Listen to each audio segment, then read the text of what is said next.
Jain students, myself Praveen Kumar, assistant professor in AKGC, Ajay Kumar Garg Engineering College, Ghaziabad. And today we are going to discuss about the subject that is renewable energy.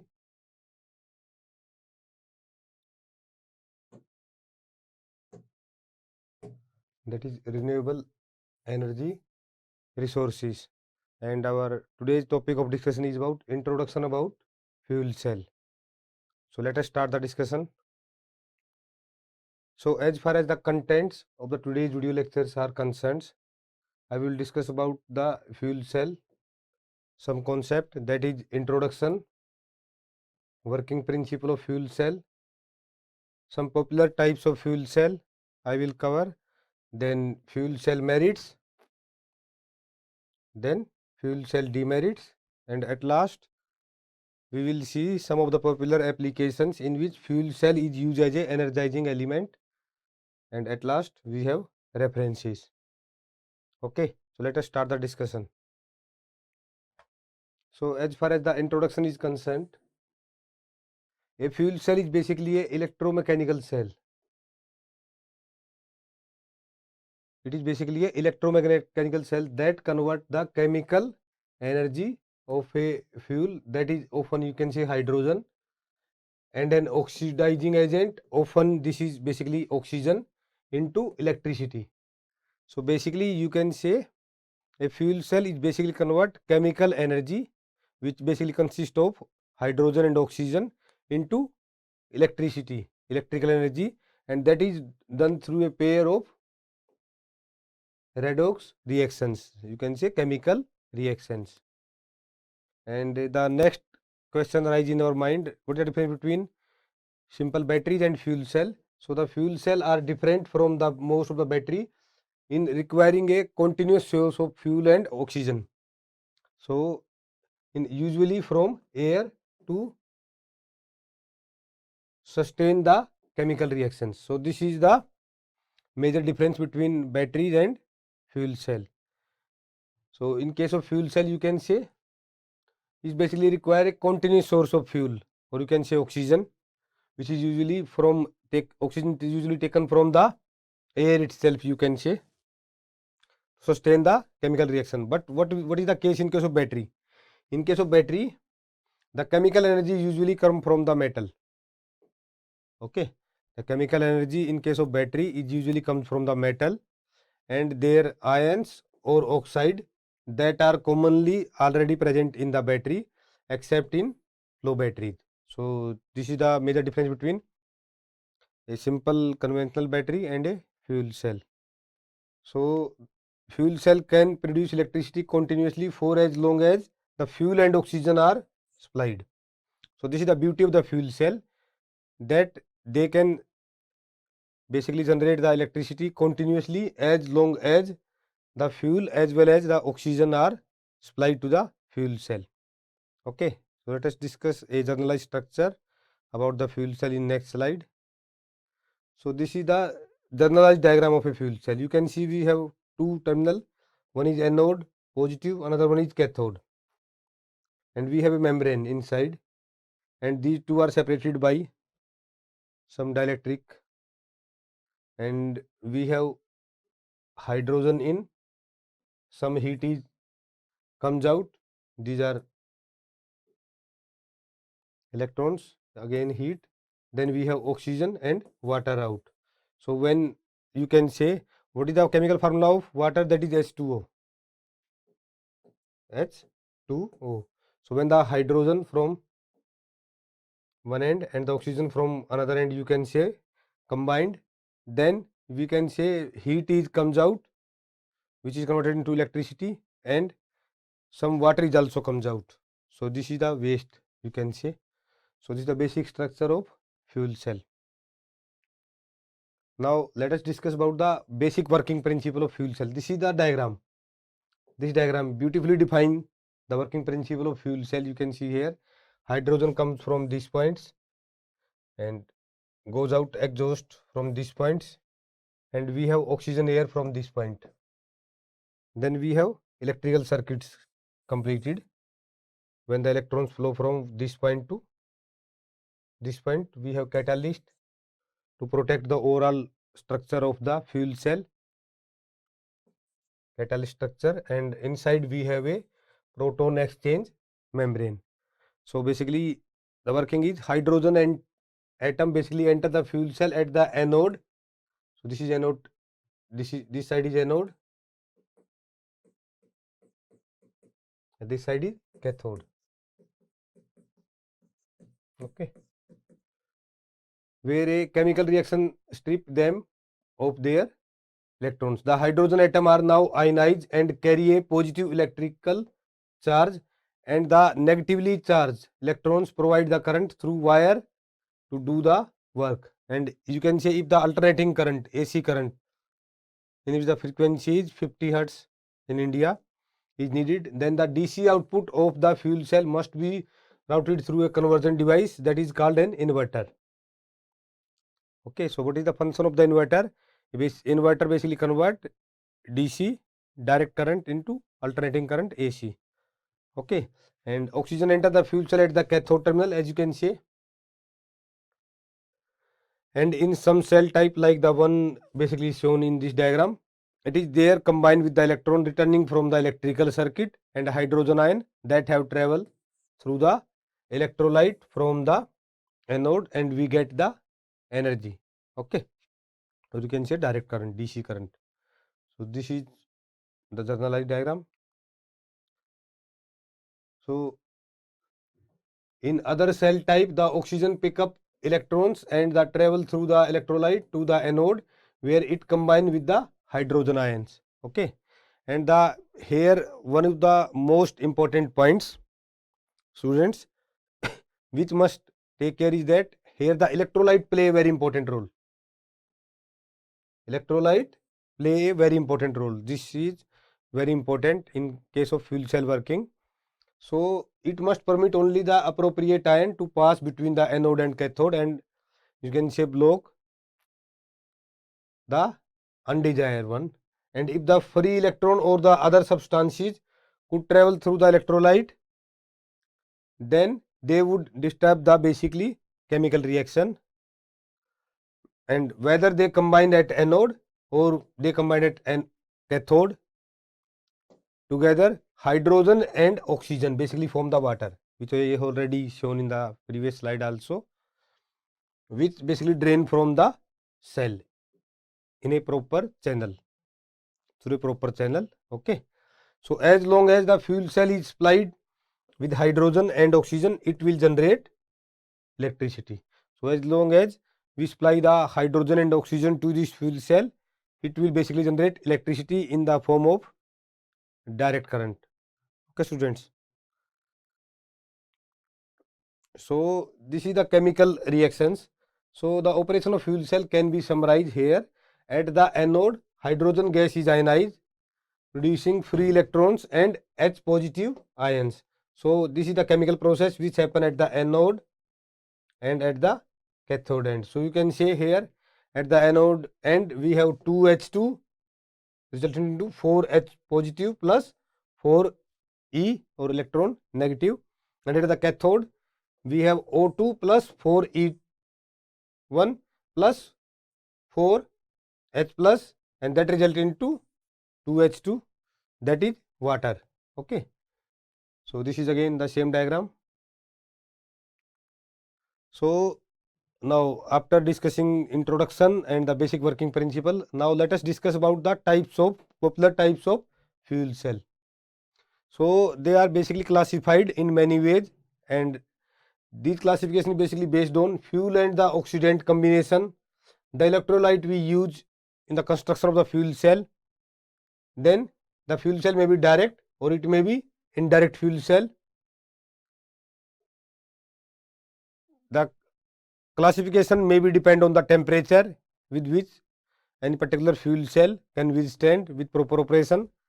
They may be classified according to power rating also, and sometime we may classify them according to their applications. But one of the popular classification of the fuel cell is based on the electrolyte used.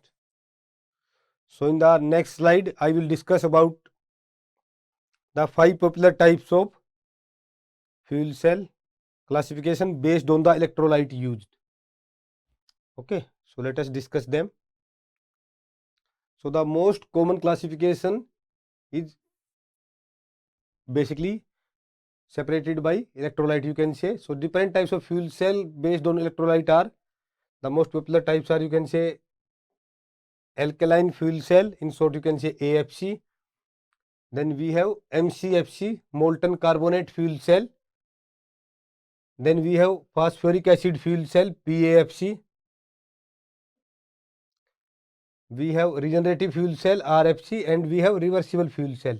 So these are the 5 types of fuel cell which will I cover in today's video lecture itself.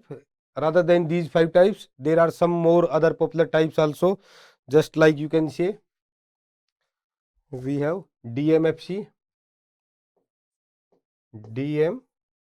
type fuel cell. Then the next classification is PEMFC type fuel cell. Then we have SOFC fuel cell, and we have ZAFC fuel cell. So these are other 4 common types. In today's video lecture, I cover the first 5 types only. Here DMFC stand for, basically DMFC stand for direct methanol fuel cell. The second type PEMFC, this basically stand for proton exchange membrane fuel cell. SOFC, S stand for solid, O stand for oxide. So SOFC means solid oxide fuel cell. And the last classification is ZAFC, where Z is zinc, A stand for air, so zinc air fuel cell. So in today's lectures, I will only cover the first 5 types, that is AFC, MCFC, PAFC, RFC, and reversible types of fuel cell. And we have 4 most other popular types of fuel cell also, which we will cover in some other lectures. So first type is the alkaline type fuel cell, in short you can say AFC, alkaline fuel cell. So basically alkaline fuel cell were one of the first fuel cell technology basically developed, and were the first types of widely used in the US space program to produce the electrical energy and water, and application was in spacecraft. Okay, these types of AFC types of fuel cell, you can say alkaline fuel cell type, basically uses solution of potassium hydroxide in water as the electrolyte, and can use a variety of non-precious metal as a catalyst at the anode and at the cathode also. And in recent years, the novel AFC type alkaline fuel cell type that uses a polymer membrane as the electrolyte have also been developed recently, and such types of fuel cell are closely related to conventional PEM fuel cell, except that they use an alkaline membrane instead of an acid membrane. Okay, sorry. So the high performance of the AFC type fuel cell is due to the rate at which the electrochemical reaction takes place in the cell itself, and they have also demonstrated efficiency above 60%. So this is very salient features of AFC types of fuel cell. They have shown the efficiency sorry, they have shown the efficiency of above 60% in space applications. Okay, so here the alkali fuel cell basically operate on compressed hydrogen and oxygen, and they generally use a solution of potassium hydroxide, chemically KOH, you can say KOH in water as their sorry, as their electrolyte. and their efficiency is about 70%. Okay, when they are used in such type, KOH type, and operating temperature is from 150 to 200 degree Celsius, and which is about 300 to 400 degree if you measure the same in Fahrenheit term, and the cell output range is around 300 watts to 5 kilowatts. You can say 5000 watts. And alkali cell were used in Apollo spacecraft first to provide both electricity and drinking water. Okay, so such types of cell basically require pure hydrogen fuel cell. However, their platinum electrode catalysts are expensive. Okay, and like any container filled with liquid, they can leak. So this is a problem or drawback of the AFC type fuel cell, you can say. So in alkali type fuel cell, the chemical reaction takes place at the electrode is such that at the anode hydrogen gas react with the OH negative ions, and which basically produce the water and releasing the electrons, and the chemical reaction takes place at the anode is 2H2 plus 4OH negative, and this result into 4H2O plus 4E negative, 4 electron, you can say. And what happened at the cathode? O2 plus 2H2O plus 4 electron, and that results into 4OH negative. Okay, so this is the diagram of the alkali type fuel cell. You can say you have hydrogen at one end, you have oxygen at the other end, we have anode and cathode, and intermediate we have electrolyte, we have hydroxyl ions, and when the hydrogen and the oxygen combined, water comes out. Okay, and the electrons flow throughout this circuit. This is a load, you can say, so the current comes out from this. So the process of working is same for the all types of fuel cell, only difference is they basically in their construction. The second types of fuel cell which we discussed today is the MCFC type fuel cell, molten carbonate fuel cell type. So basically MCFC type basically fuel cell basically uses high temperature compound of salt. High temperature compound of salt, and the just like you can say sodium or magnesium. Sodium or magnesium carbonates, and chemically formula is CO3 as the electrolyte, and their efficiency is basically ranges from 60 to 80%. So they are little bit more efficient as compared to AFC types, you can say. Their efficiency is 60 to 80%, and the operating temperature is around 650 degree, or you can say 1200 degree Fahrenheit, which is again a silent features. And unit with output up to 2 megawatts have been constructed, and design exist for unit up to 100 megawatts. Starting from 2 megawatt up to 100 megawatts can be possible with the help of MCFC type fuel cell. Okay, so the high temperature limit basically damage the carbon monoxide, poisoning of the fuel cell and waste heat, and can be recycled to make additional electricity. Okay, and their nickel electrode catalysts are basically inexpensive compared to the platinum used in the other cell type, but the high temperature also limit the material and safe usage of the MCFC, and they would probably be too hot for the home use. Okay, and also you can say carbonate ion from the electrolyte are used up in the reaction, making it necessary to inject carbon dioxide to it. Okay, so this is the chemical reactions formula of the MCFC type. The working is same, you can see that this diagram is same. Only difference is we have molten carbonate here. So we have at anode we have CO3 double negative plus H2 is equal to H2O plus CO2 plus 2E negative. And what will happen at the cathode side? CO2 and half of the O2 plus 2 electron is equal to CO3 double negative, and the total reaction you can say is written by this formula at cathode, this one, and at anode, this one. So we have H2 plus half O2 plus CO2 at cathode and H2 plus CO2 at anode. Okay.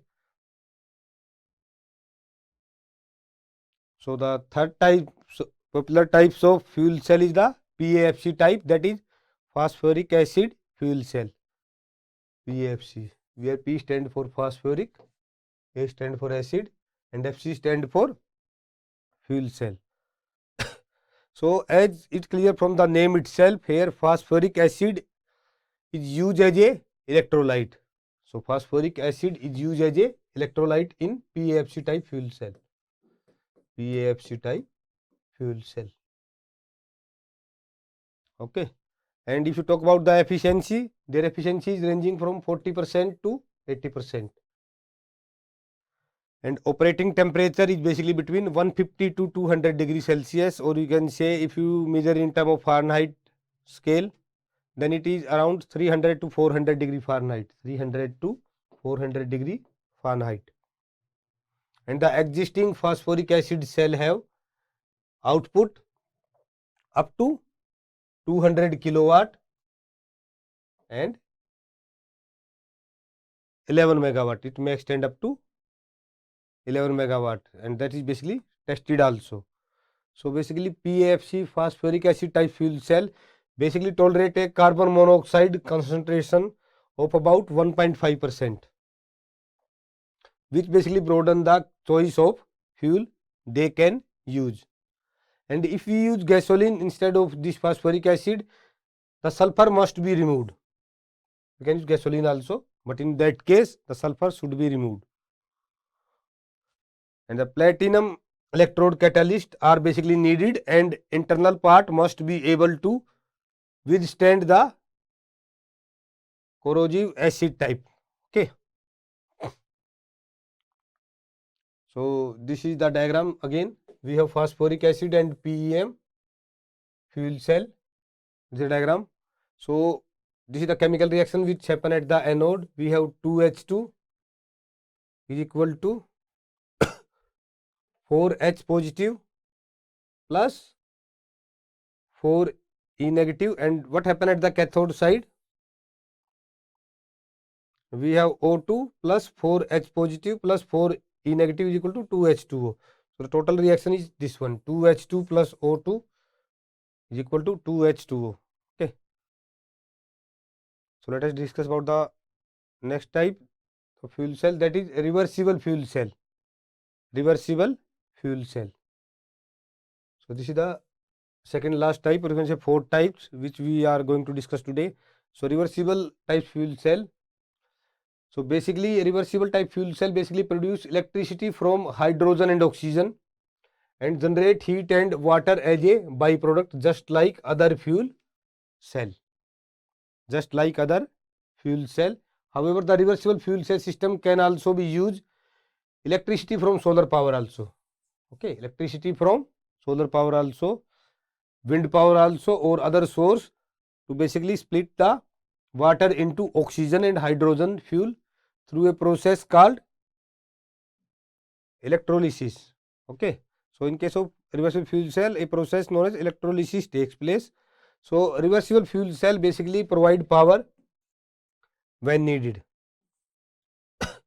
But during that time of high power production from other technologies, such as you can say when high wind lead to an excess of available wind power, reversible fuel cell can also store the excess energy in the form of hydrogen.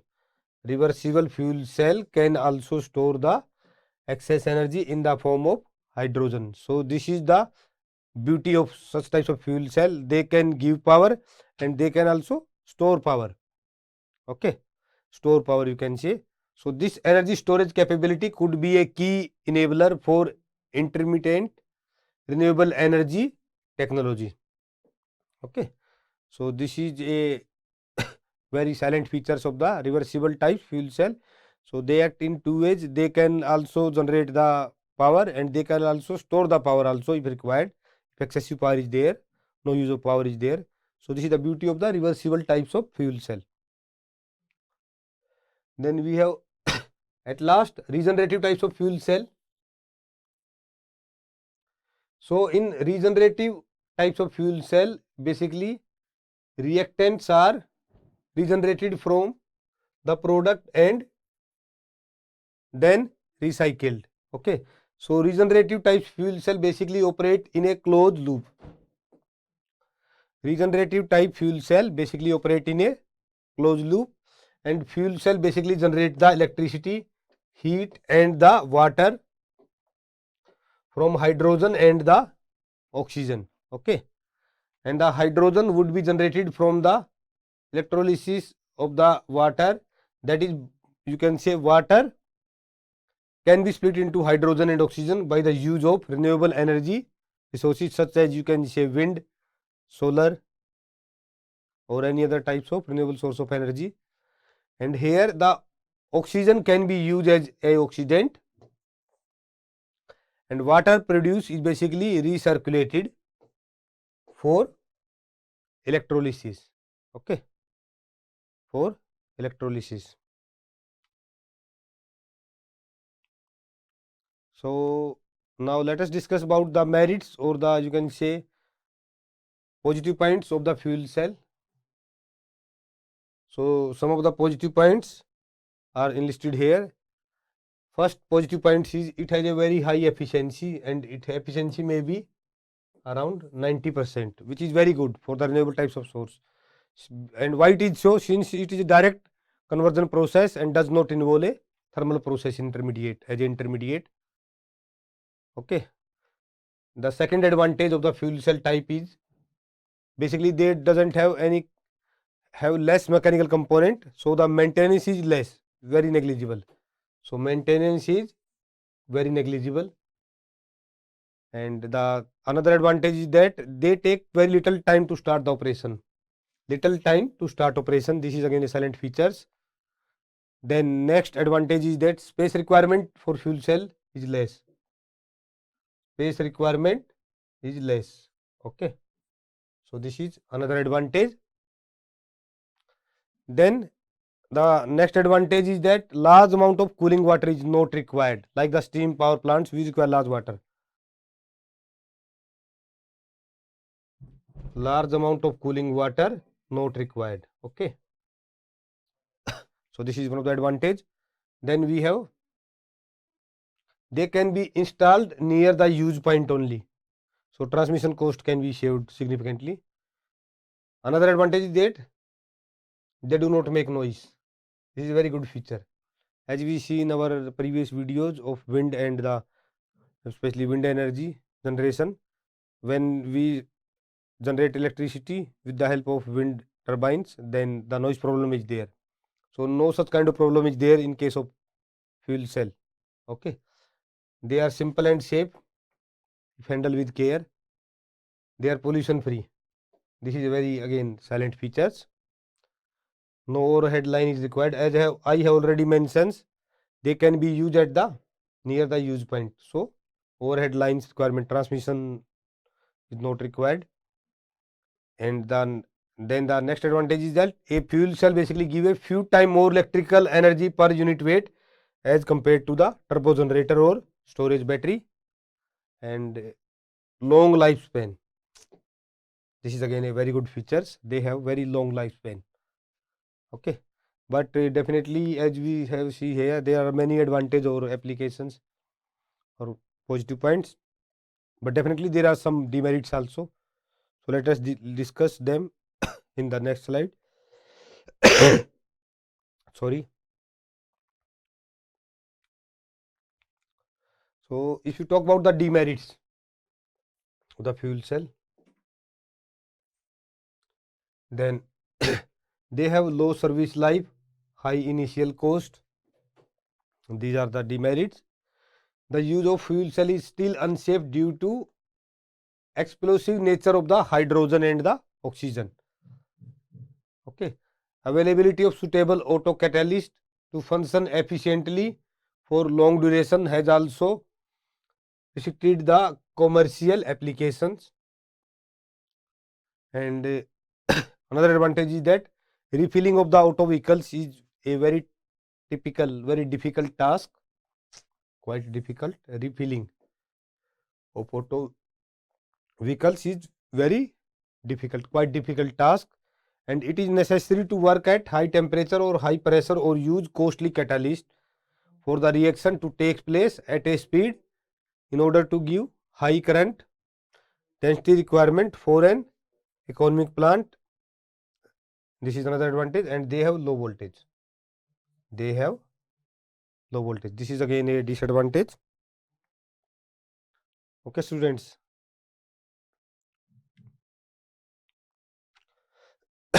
So before we end today's lecture, let us discuss the applications also.